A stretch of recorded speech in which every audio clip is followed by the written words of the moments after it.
Howdy folks. Recently purchased this Lear camper topper for my truck and learned very quickly how frustrating it was to get this wired up, mostly because most of the forums out there and these manufacturers of these toppers have like zero information on how to actually wire this up and how easy it actually is. I was reading a lot of forums when I was working on this, and there's a whole lot of unanswered questions, and it really, like I said, is quite simple. So my intention here is to just give you a quick walk around. I'm not going to show you the install because I've already done the install, but I'm just going to kind of walk step by step what I did. It literally took me 45 minutes, and 90% of that time was spent just running wire. So firstly, let's walk back over here to the hood real quick. I have a 2021 f-150 XLT with a 3.5, and at least for me, the airbox location right here, and then the arm connecting it to the frame there.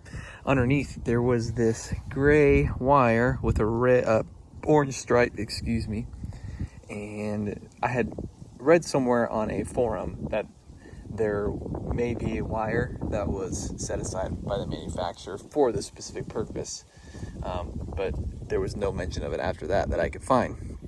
So I decided to do some testing myself, and lo and behold, this wire is activated with the brake, and the turn signals do not activate the light or this wire either. I know that was a problem that I read a lot, when people would splice into a wire somewhere in the back, they would have an issue where the turn signals would also activate the third brake light on these campers, toppers.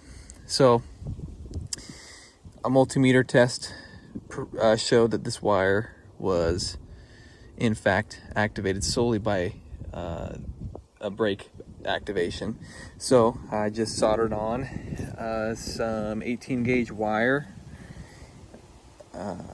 some heat shrink tubing. There's a ton of wiring harnesses in these new trucks, so you can run it however you feel fit, but I just got a couple of zip ties, probably used about maybe 15, and just spent 30 minutes after soldering this just running the wire, and it's in safe locations obviously, and you know, where they're not going to get messed up all the way to the back here. You'll need to take this left brake light off to make your life a little bit easier. You don't actually have to do any wiring back there. It just helps with feeding the cable through. But with your, at least for the Lears, it comes with this tag branded wiring jazz, or whatever you want to call it. It should come with a 6-pin connector, proprietary connector for this tag stuff. It's tag branded. Mine didn't. You can get this for like $16 on Amazon is I think what it was, and super cheap, and it's tag branded, and it is specifically for this. I'll put the link to that in the description of this video. But that plugs in right here.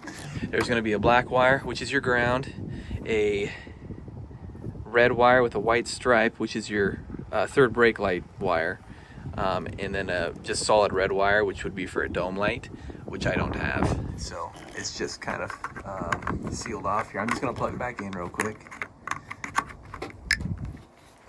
So when you take this, when you finish your wiring job, you want to end up with the end of that 18 gauge wire, whatever you choose, in this area somewhere. When you take this off, you're going to be able to feed the tail of this wiring harness from tag into one of these little holes here. I know it's not perfect, and there's probably a better way to do it. That's just how I did it.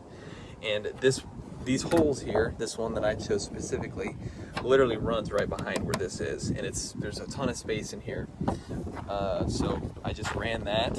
You will solder the wire from the front, which you run all the way over here. You will solder that to the red wire with the white stripe, the end of that. You will also take the black ground, and there is a chassis ground right, this is the one I'll show you, right here under the truck. And it literally fits perfect. So I just undid that chassis ground and then bam, we were in. So super simple, no issues, no resistors, nothing else. It's literally just wire, and it works perfectly. There's no flashing like I was seeing people having issues with. If you have any questions, feel free to leave them in the comments. I can't promise I'll be getting back to them because I'm not a YouTuber, as you can see. But I was really frustrated, and I kind of wanted to just put a video, short little quick video explaining the process, at least as it pertains to this specific make and model of truck, and hopefully make a lot of people's lives easier.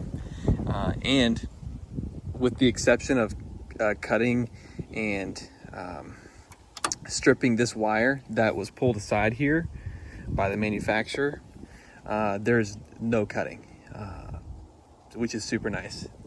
So you don't have to splice into any wires, any wiring harnesses along the truck. This wire is literally already pulled out of the harness, and you don't have to cut anything except for the ends of your zip ties, of course. So thank you.